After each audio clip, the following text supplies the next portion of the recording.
Starting order for the Clash of '86. On the pole, the 1985 International Race of Champions winner, Harry Gant, Chevrolet. Beside him, the 1983 and '84 Clash winner, Neil Bodine, in a Chevy. Rusty Wallace from Missouri brings a Pontiac into the third starting position, wild card selection. Beside him, Dale Earnhardt, the 1980 winner, in a Chevrolet. Darrell Waltrip, the 1981 winner, will start the Junior Johnson Chevy next. And alongside is the $2 million winner of '85, Bill Elliott. Final row, Jeff Bodine, his Chevrolet. And finally, Terry Labonte of Texas, Oldsmobile this year. Last year he won this race at a record 195.865 miles per hour. Everybody in the field has been in this race before. Crowd on their feet, and it's a tremendous crowd out here. Qualified yesterday, rained out. This is the first car activity of Speed Week. On the break, Bodine gets his nose out in front. Remember, he won this race in '83 and '84, and he came from deep back. And look at Bodine, the yellow car, bottom of the track. Out of the back row, he's taken two automobiles as he approaches turn one, squarely up in front. Gant, and there goes number 3, Earnhardt, going to work. This is just what Gant was afraid of. He couldn't get in behind Bodine. He has to go back to third and maybe even further. Fourth. Tight out. Back to fifth.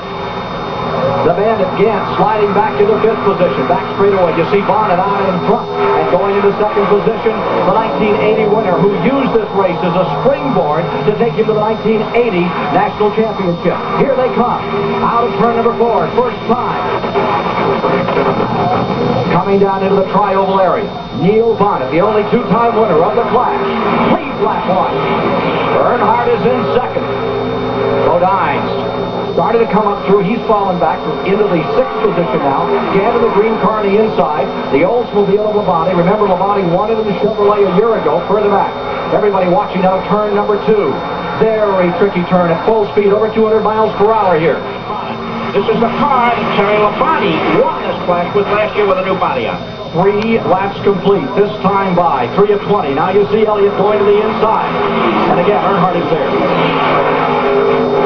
Very squirrely as they come out of the tri-oval, Chris. I tell you, I've never seen cars weave from side to side like this in the past before. These cars are said to be very stable, but obviously they don't draft like the drivers would like them to. And there's Earnhardt pulling by Bodine on the inside. Dale Earnhardt dropping down low. Bodine fights him off out of turn number 2. Watching it live here on CBS next Sunday, 12 Eastern.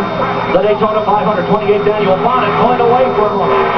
The draft getting interrupted a little bit further back in the field as Elliott trying to go on the high side of Earnhardt. Chevrolets running 1, 2, and 3. It's the Pontiac and the Olds are out of the top 4, and that's a surprise because everybody felt these particular body styles would be the ones to watch today. 4 laps complete. Next lap is worth $5,000. Laps 5 and 15 worth $5,000. Lap 10 is worth an additional $10,000. You can see that Earnhardt is getting a little edgy to go for the money. Well, Bonnet's picking off $1,250 every time he crosses the start-finish stripe. $450 to lead the lap.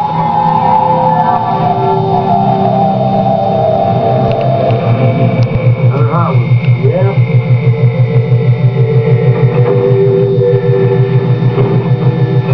Should have never switched from them hay burners. Yeah, don't make them like I used to. Dang sure should. Doesn't change the taste of Busch, though. Still the smoothest beer. The heat. It wouldn't start. What I figured, vapor lock, go easy on the Honda. She's not what she used to be. Hey, boys. Got another, Joe.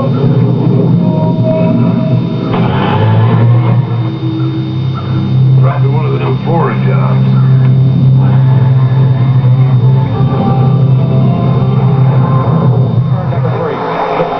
Come up the inside there. Bodine's car sideways. Oh, Bodine has really got a handful of car. He picks it up. He loses it. He's out of control. Bodine slithers down to the inside. Spins it all the way around once. Twice. Jeff Bodine out for a spin this afternoon. Caution is off. There goes our 200-mile-an-hour race, Ken. But these cars, they've worn out his tires there. You can see that. The speeds are so great. White flag in the starter's hand. 1 lap remaining. This is it in the Clash. A preview of the excitement to be generated next Sunday. 40 cars plus. That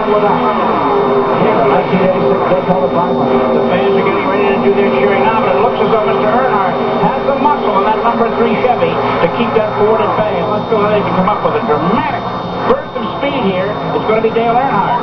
Bodine going up into fourth. Story is for the lead. Dale Earnhardt is there, trying to win it for the second time. Collecting $25,000 in lap money. And Elliott's car, he gave it everything going into number 3. The car scoots by. Now Elliott closes as they come out of turn number 4. It's Elliott closing. He's pulling up. They're coming to the trioval. It's only 1,800 feet out. Turn 4 to the line. At the line it is Earnhardt. Dale Earnhardt knocks it down. Earnhardt wins his second flash. As closing at the final moment was Bill Elliott. We'll be back in just a moment here at the Clash of '86.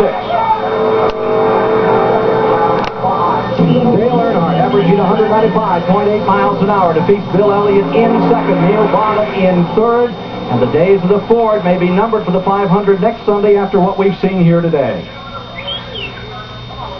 For Chris Economaki and Ned Jarrett, along with Benny Parsons, I'm Ken Squire. That's the story this afternoon of the Clash of '86.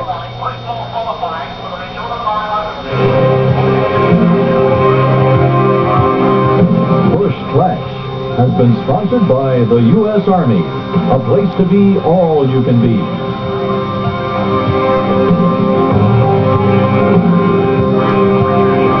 Coming up next here on CBS Sports, the 36th NBA All-Star Game. Kareem Abdul-Jabbar, starting in a record 15th All-Star Classic, leads the West against an East team which has won 5 of the last 6 contests.